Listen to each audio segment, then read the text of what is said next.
Social Change podcast, where we speak with experts, leaders, and change makers about movements of social change that have transformed the landscape of Canada and the way we live our lives.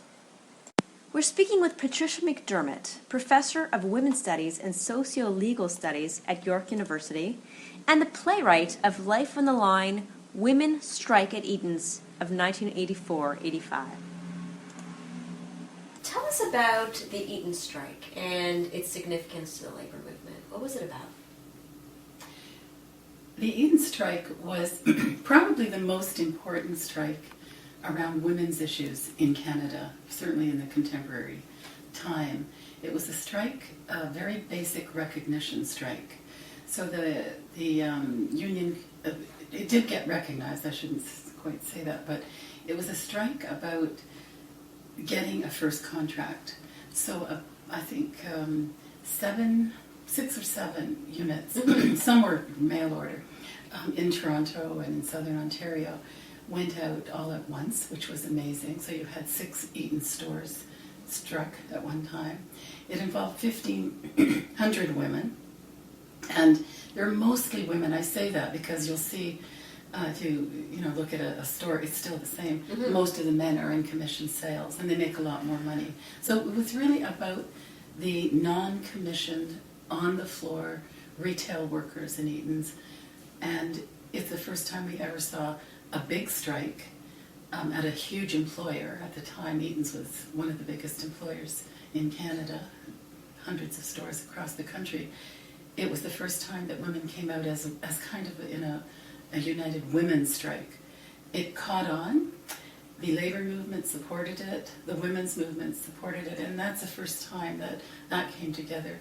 In 1985, the Women's Day March, the International Women's Day March, was led by the Eaton Strikers. And that's never happened before, where the labor movement and the women's movement came together around a big issue. Mm-hmm. And I guess it's also important because it revealed to the bishops of Canada and the United Church and all kinds of organizations how little money these women made. So it was a very big deal. There was a national boycott organized by the union involved and other unions. It went across the country, and it's as important in Vancouver as it is in Halifax. At the time, it got literally hundreds of press releases over the 6-month period that they were on. It's also a very long strike. It lasted how long? 6 months. 6 months. It could have lasted longer, but the legislation that we were working with, you don't get your job back after 6 months. And what were they asking for exactly? Basic contract for most of the strike. Just they wanted a little bit of pension increase, which they got none. They wanted a modest wage increases, and basically what you get with a union, grievance arbitration. And so it's just a simple strike. And was it they already were unionized at that point? No. Okay. No, they weren't. They had been unionized in the 40s, which made it a very interesting, historically, a strike that, because the huge drive in the 40s had failed. Okay. So it was kind of, 48 years later, we're at it again. So yeah, it's important.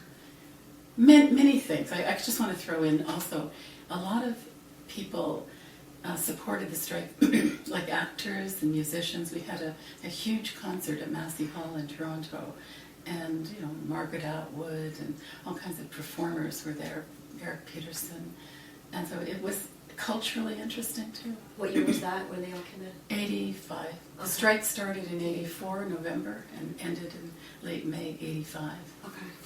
What was the significance of that strike on the labor movement, women's rights, labor movement, all of that? What was the significance?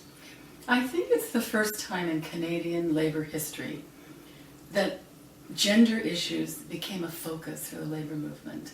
So that a lot of the unions that were, frankly, we still see male culture, male-dominated unions, they didn't see the issues that women have in the workplace as, I think, as serious. Mm-hmm. They also didn't understand that the strikes that they would be having were going to be quite different than male strikes. And that's a lot in that I did research on, where the women would talk about, this isn't a steel plant, this isn't an auto plant, we're dealing with our customers, our clients. We want to have them think of us well after the strike. And so it was a completely different way. They used their sort of relationship with the public as workers that serve the public in the strike to a lot of humor. And so I think it was important for seeing the strike as with women's tactics, also service sector tactics in the private sector. We've had service sector strikes, but this was the first time it was a private sector, a big, important strike involving mostly women. Okay.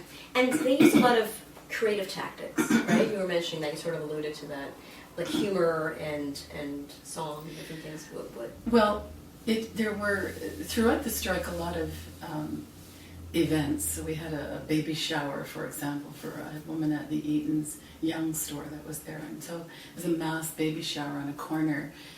They, at Shoppers World, had Eatons Uncrate the Sun event at the store. So they had the strikers uncrate the sun. And they were out there in February, below zero weather, and a blizzard actually, with lawn chairs and music and, you know, sunglasses. So it was the strike that they, I think were, excuse me, sorry, to start that again. I think it was a strike where they were very creative about how to convince the public of their plight. And they did very well.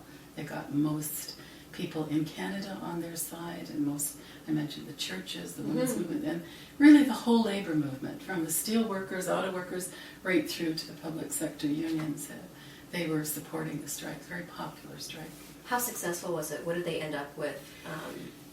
They ended up with a union. Interestingly, Eatons decided to take back to the table and settle up after a big Massey Hall conference, a concert that I mentioned. So there might have been some kind of a pressure on the Eaton family because of the popularity of the strike, especially Catholic Bishops' Conference and the Anglican Church, etc. So they came back basically with the same contract, and because the 6-month deadline was approaching, the union took it. So they got a contract, they got a grievance process, but they didn't get much else, actually. Really? Other than, historically, for Canadians in Ontario, they got, under the Peterson-Ray Accord at the time, when they came into provincial power, they got first contract legislation.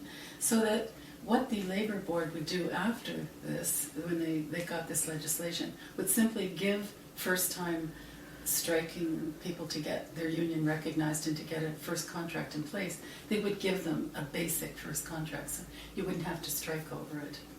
Okay. That got taken away, I should mention, by Harris. Oh, it did? But it was great while it lasted. I should say that a women historian at U of T was sponsoring a huge international women's history conference called the Berkshires, and for the first time it was going to be in Toronto, outside the US, 51st year. And she wanted to do something that displayed the history of women in Toronto. So she asked a group of us who had been with something called the Women's Strike Support Coalition, which I had been in, and we got together and we decided to do this. We thought it has to be the Eaton strike, so what are we going to do? And I had interviewed 50 strikers right after the strike, and I'd gotten to know them through our activities during the strike. And we just decided to write this play in their homes about the strike. I taped interviews for a couple of hours. So I have piles of transcripts about the strike. From the strikers. And the play, I should mention, is based all on transcripts. So that's what's interesting for the historians, that these words were actually spoken by all of the strikers about the strike. After it is over. So you based the plays literally on the transcript? Yes. Okay. Yes. Okay. And how many times has the play been performed already? It's about 8 times now, and there are a few more venues. Things like the Ontario Public Service Employees Union Women's Conference they have a big conference, and so the play is going to be there. It's been at May Works. It was at Ryerson University's Social Justice Week and the Berkshires. So it was at a union called Unifor, biggest union in Canada. So it was up at Port Elgin at their organizers conference. So it sort of moves around in that venue. It's directly targeted at the people that it's kind of an inspirational play, if I must say myself. So I think it's used to sort of inspire people that we can get out and organize today, because this is what we need with the growth of precarious work. We need to get people in unions. So, and just a little bit about you then. You're a professor of women's studies and sociolegal studies. Okay. So I look at gender and the law together. So what inspired you initially to become so interested in strikes and labor movement? That goes way back. I've always been what we call a union maid. I mean, for sure. Even in high school, I worked at a company called Bix Pickles. Years ago, I was a teenager. There was a strike. And my parents kind of said, well, they're on strike, but you shouldn't go into work. And I just got a kind of social justice training, I think, as a young person, and that carried right through in university and through my academic career. Okay. So when they asked us to write this, I thought, well, we'll have a few vignettes, scenes, and then it just got going, and then I wanted to tell the whole story of the play. It's a little over an hour long, and it's in 5 scenes, and it kind of starts with the organizing drive of a group of women who have never even thought of a union and were afraid of unions, and their husband said, you're not going to the organizing meeting, and right through to the 6 months where they ended up the last day of the strike. So it's the emotions and how their families responded, and mostly how they changed. What they did change, these women on strike. If they stayed out for the full, even 3 or 4 months, but the 6 months, their lives, they said, were totally transformed by being on strike. I think to watch women they were housewives who had often a part-time, but they were the full-time 8 to 3 shift, and they would go home because their children were coming home from school. So this group of women saw themselves as housewives mostly, who worked at Eaton's. Right. They did extremely good work at Eaton's in terms of, if you talk to them about what they did, they really organized Eaton. So they were proud of their work. They did very important work for the company, but they knew they got paid very little. So they became aware of their position in the world. They became aware of politics, because all the politicians were coming to the line trying to get photo ops with them. And so they understood that. Then they started to read the newspapers, and all of them, because we were heading into an election, they were all screaming and yelling with people at the door, like when the Tories would come saying, you're not doing anything for us. And so they became very politically aware. Right. And also it changed their family dynamics. Their husbands had to cater to them actually through the strike and support them, which was unusual. And their children, they told their children about strike. So they became quite militant actually after being on strike for 6 months, dealing with the public and the cars going by. And so that's, for me, the transformation. I mean, I must say I like strikes anyway, but I think going into strikes and actually experiencing standing up for your rights, which I think is a human rights issue, it's very transformative. It really makes you confirmed in your beliefs that what you're doing is right and that you should stand up for yourself. And that's the life transforming. They all said, my eyes were opened, so that's the exciting part of it. And, moving forward, this is, 30 years ago now? It's a long time ago. 85? Yeah, something like that. Where are we now in terms of any new developments on the stage of the labor movement, whether it's with retail, precarious jobs, women's movement? That seems to be a big focus of yours. So anything of recent that you wanted to mention that has had impact as well? Well, the most exciting thing happening, I think, is what started as something called the 15 movement, or right for 15 in the a union called the SEIU, the Service Employees International Union, started, I think it was in New York City, a kind of campaign to get $15 for fast food workers. I would say that has spread like wildfire.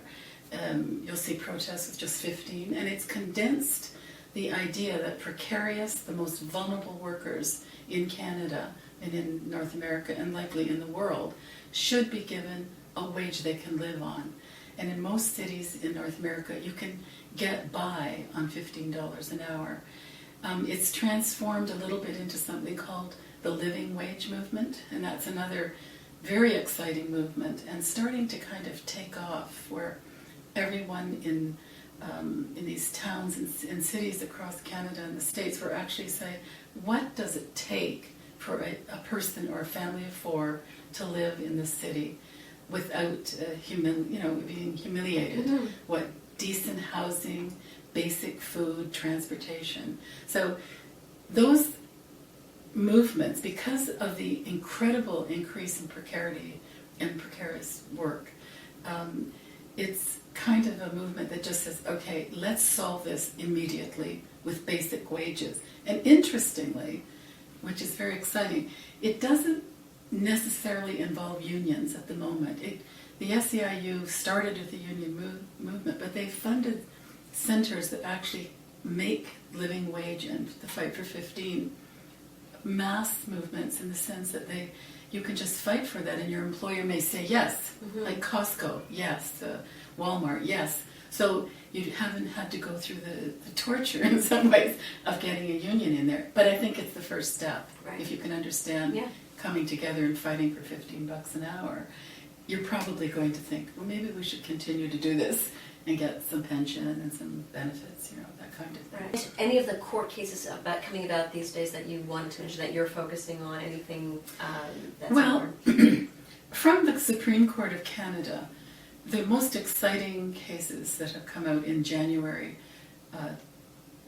2015 is a set of cases. They often call these trilogies.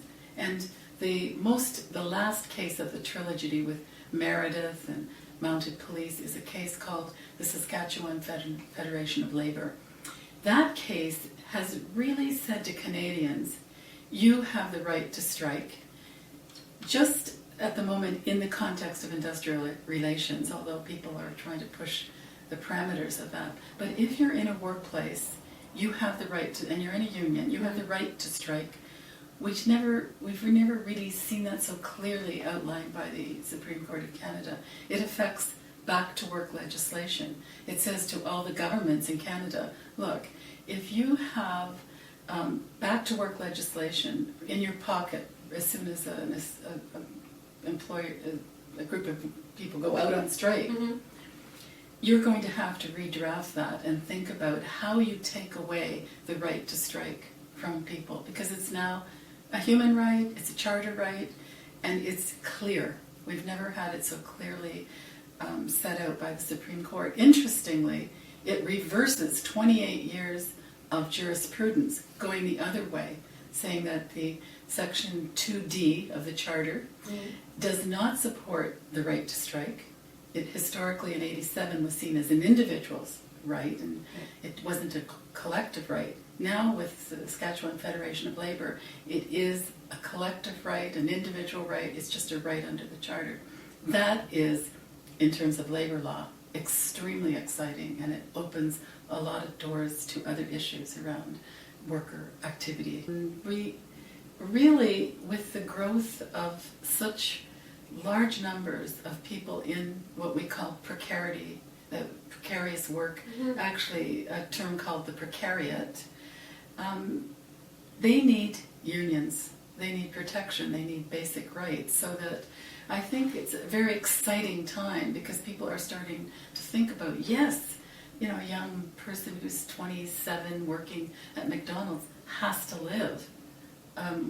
So the growth of the precarious labor market is huge. I mean, it's grown 5 times, and since 97, the number of people living precariously in low wages has grown 5 times. It's considered the biggest sort of issue economically in Canada and in other countries. Look at Italy, France, Germany. Everyone's struggling with youth unemployment. And so I think anything, if I can see a play, which my director is thinking of a play directed primarily at young people about their situations in the workplace. get them culturally interested in it, maybe move in it. And I'm just going to make one mention. If we look at the labor movement historically, and how the Eatons Strike perhaps had an impact for women over, historically. I mean, it happened in the 80s, but still, that's been a while now. Well, it actually happened, as I mentioned, in the 40s. Oh, in the 40s, earlier, a big right, drive right. that a woman reporter named June Callwood reported on in Maclean's magazines or Chatelaine, I forget, but it was a historically important, because Eaton's again was a very large employer in Canada. It always seemed to have that. So Eaton's has been kind of a theme through their labor history. And have you seen the way we are today from where we were back then? Have you seen an evolution of any kind? Well, unfortunately, I'd have to say it's not good. Yeah. That what's happened to the workplace is fragmented, part-time, precarious work. When I look at those Eaton's women, most of them were full-time. They were committed to their work, and they were in their work for a long time. Mm-hmm. So they were what we call, they had real jobs and real careers in retail. No one has that anymore. It's in and out, 2 hours here. So one of the biggest demands in the retail sector is simply to get schedules that you know about a week ahead of time, rather than being called in for 3 hours here, 0-hour contracts, they're called in some places, where you just show up and see if there's any hours for you to work. So it's getting pretty bad, and I think that's why the attractiveness of the $15 an hour movement is to kind of stop the erosion and start to kind of get a grip on doing something almost immediately. Thank you for joining us today on the History of Social Change podcast. I'm your host, Elisa Birnbaum, publisher and editor of Sea Change magazine and producer of the History of Social Change project. Be sure to stay tuned as we discuss other social change movements that have transformed the landscape of Canada and the way we live our lives.